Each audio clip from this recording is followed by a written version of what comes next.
2 diabetes. Doesn't mean that's definitely the reason they're there, but 1 in 6 people who are in beds in the NHS have got type 2 diabetes. So we've got to change the outcomes. Yeah. Otherwise, by 2050, half of us will be obese. At the moment, it's quarter obese, 2/3 of us obese or obese. But half of Britain obese. I mean, we could call it the new normal. We could say, let's just say that this is normal weight now. But we can't afford to do that because that would make normal unhealthy. That would make sick normal, and we can't do that. Well, you're doing your best and the team to help sort this problem out. Britain's Fat Fight is on tomorrow, 9 o'clock on BBC One and 11:15 in Scotland.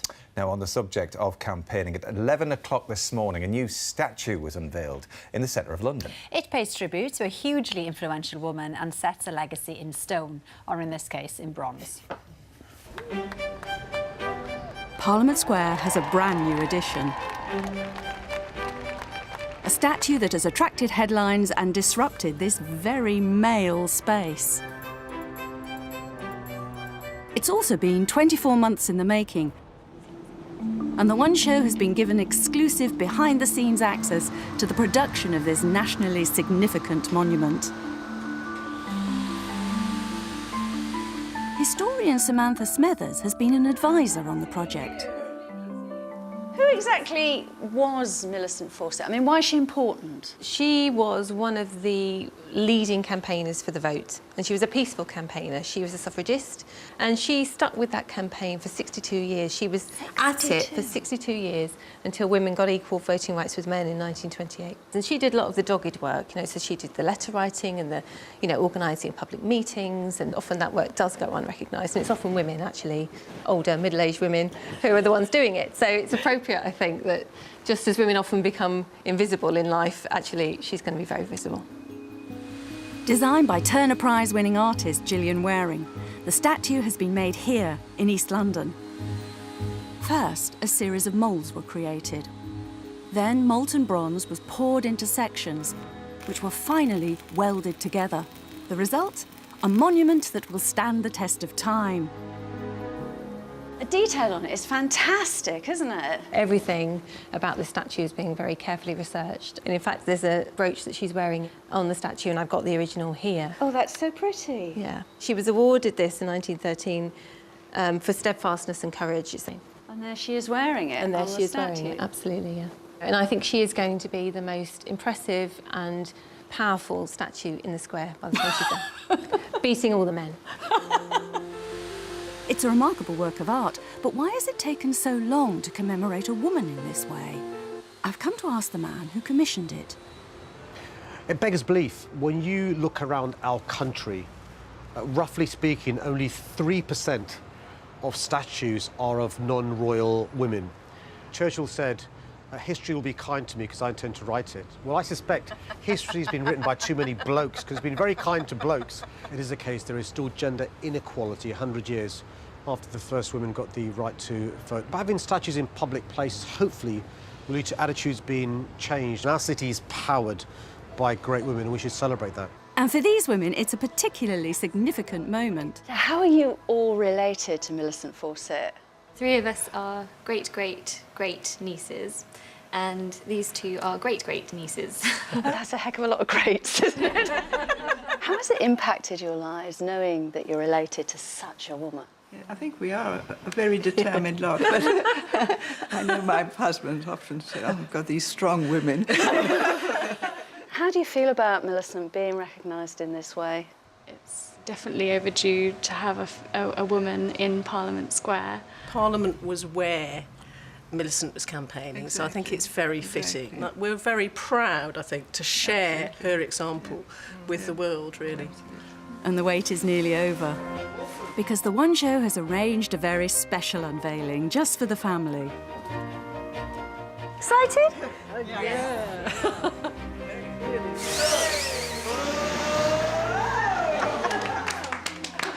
I wasn't expecting her to look so like our family. You can see all the stitching on this banner. So you can, yes. It's really beautiful. Millicent once said that the movement was like a glacier, slow but unstoppable. A century on, we are still fighting some of the battles that these brave campaigners began. Which is all the more reason why we should recognise their efforts and give women like Millicent Fawcett the recognition they deserve. About time too. Now, you know, the Fat Fight is your current campaign, but of course there's been coffee cups, there's been ivory, there's been the fish fight as well. Yes. What for you then is the key to a successful campaign? How do you get people's attention? Well, I'm lucky to have a fantastic team, incredibly creative people who come up with lots of brilliant ideas. But what we spend quite a lot of time thinking about is how to embarrass companies into doing the right thing. Is that right? And yeah. You know, because in the end, and politicians too, when it comes to it, because in the end, you know, we vote with our shopping trolleys. Yeah. Big business doesn't want to lose customers. Politicians don't want to lose votes. No. So get the public behind the issues. Public support, massively important in all these campaigns. I mean, I hope that, I mean, there are lots of opportunities as these programmes go out for viewers to make their feelings felt. Yeah. And we've got social media now. We can absolutely sock it to the companies, we can sock it to the politicians, we can tell them about the changes we want to see. It doesn't matter what I want, it's what everybody wants. Well, there's going to be a few cereal companies that are pretty embarrassed after this anyway. Well, his campaigns are all about people changing things that are in their control. Dr. Salia Hassan has been to meet an inventor who is helping people for whom that sadly isn't true. Much of what we do without thinking relies on precise coordination of our hands. Something that for many, like Alison in Bath and Tom in Essex, can be extremely difficult. Say that plug there, I can't even put that on there because I shake about too much. OK. It's just ridiculous. Like over 1 million people across the UK, Tom and Alison suffer with a severe hand tremor. It's just a challenge using normal things like a dustpan and brush. When I go to hold it, the dust just flies everywhere. People don't realise how disabling it is. I'd give anything to stop doing this so I could live a bit more normal-like. Tremors are caused by neurological problems like Parkinson's disease in Alison's case, or essential tremor in Tom's. And unfortunately, medication doesn't always work. So Tom and Alison are taking part in a new trial that hopes to transform the lives of sufferers. Good afternoon. I'm Thalia. How are you? Come on Good, in. Come on thank you. Inventor Fai Ong was a medical student when he decided to try and tackle the problem. Not through medication, but with physics. He decided to build a device based on a very simple technology. What we really thought was exceedingly elegant as a solution was a simple gyroscope. A gyroscope is a gadget that's designed to remain steady and in the same position. As the wheel inside the mechanism spins, a force is generated, keeping the gyroscope upright. Fai believes the same concept could stabilise hand tremors. So our basic understanding is that if we take this and fasten it to the hand, then we have at least a good chance of reducing tremors as best as possible. Fai has incorporated industrial-strength gyroscopes into a prototype glove that he's trialling with sufferers. All right, welcome to our little office. Right, Let me just grab a seat here, if that's all right. Tom's come in for his very first test session. Jubbly. The glove is still in the development stage. Let's wait for it to get up to speed. Today, Fai is assessing whether the fit and size of the device is appropriate for Tom's tremor.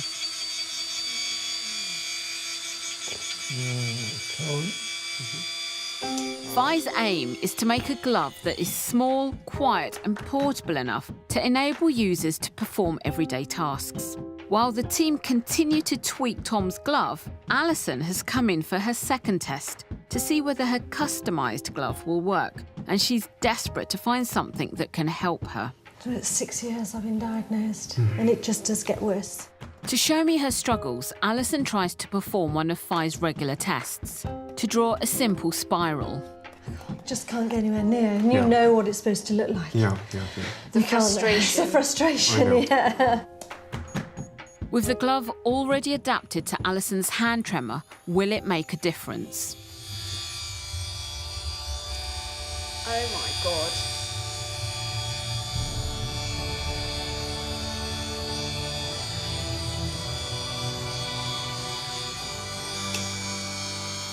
That is like, I'm so blown away by And what it's I've just tearful. seen. I find it hard because it's controlling your hand again.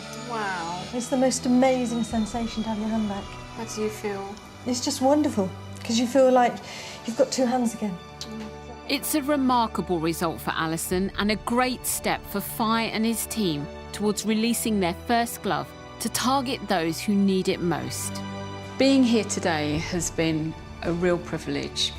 Watching Alison draw that spiral and that look on her face when she did it was priceless. It was so emotional. And if the trials work out, it could help transform the lives of thousands of people who suffer from this debilitating condition. Isn't that fantastic? Some isn't of the it? stuff we're hearing and seeing on tonight's Amazing. programme. Thank you, Salia. We've spoken to Alison and she's heading back to the lab this week for more tests, and they do hope to perfect the glove early next year. Good news. We are joined now by Hadil Ayub, another inventor, who's brought along her own amazing bit of tech, another glove. Just show us what it does then, Hadil, if you would. All right.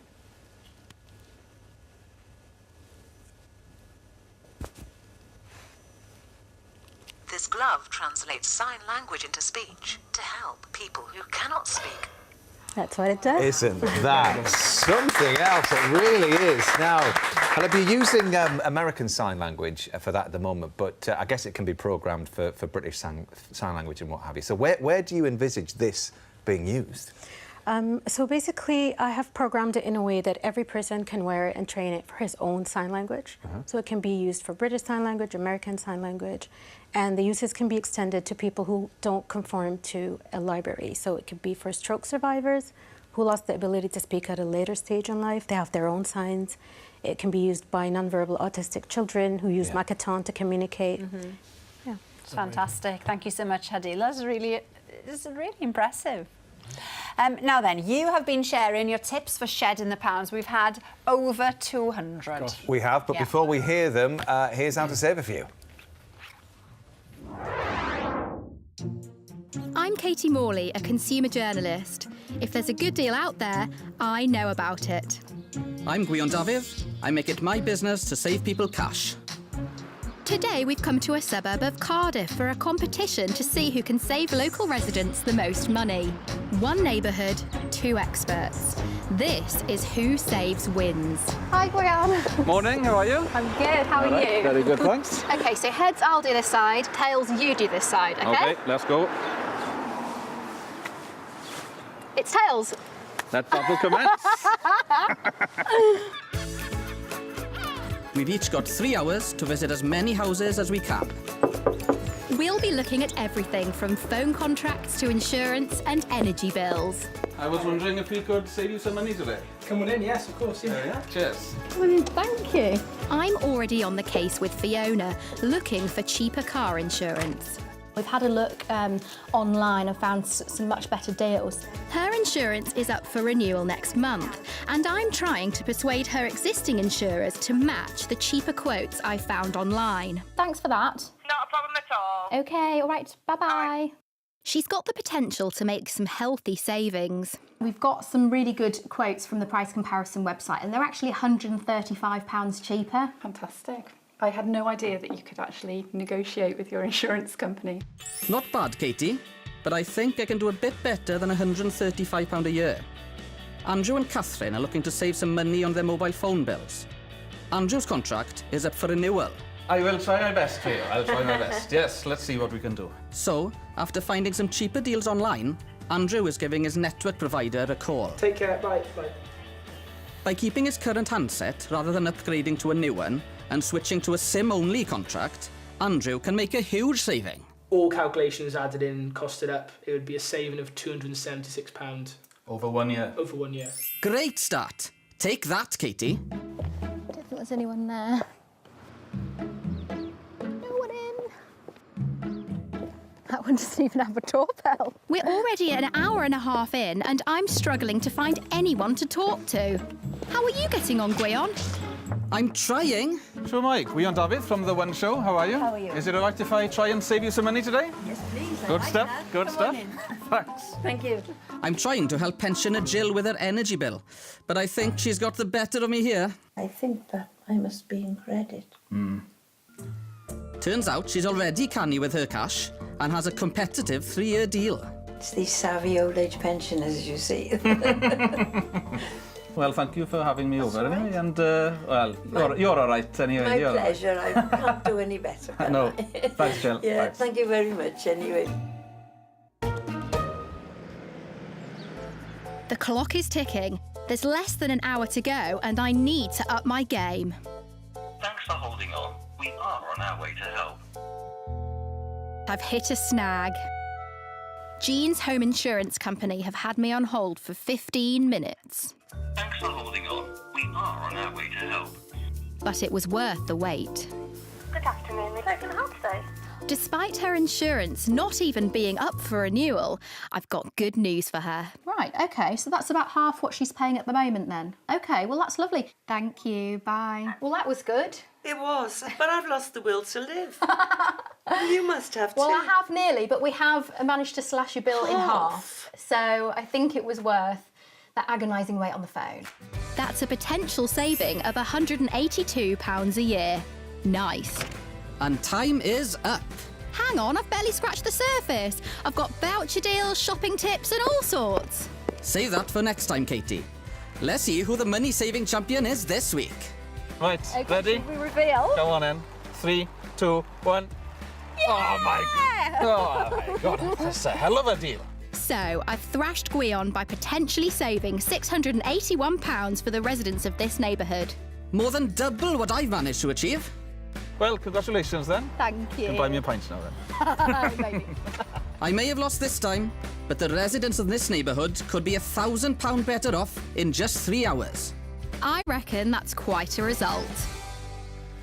Good result for Katie and Gwion. Yeah, right, yeah. your fat-busting tips. And we've had, as we said, hundreds. OK, do you want to Loads. start? Go on, Hugh. Yes, Etienne in Norwich always parks the car at the very top of the multi-storey car park and takes the stairs up and down. Good one. Very good. Tracy says, get a dog. Get a dog, Very gets you good. outside, walk in, rain or shine. This is from Ellie in East Sussex. Dish up your dinner as normal, then put half of it onto another plate and have it for lunch the next day. That's a really good one. Good. And we've got fantastic weight loss tips on our newcastlecan.com website, including that one. There you go. 3 portions of fruit for breakfast every day. Get the kids involved in cooking. They'll want to eat the veg they've chopped. That's from Becky in Hampshire. And Andrew says, this is a good one, get an allotment, grow your own fruit and veg. Buy some scales with pounds, not kilos. Seeing little bits of weight loss is a huge change. Motivating. That's the one with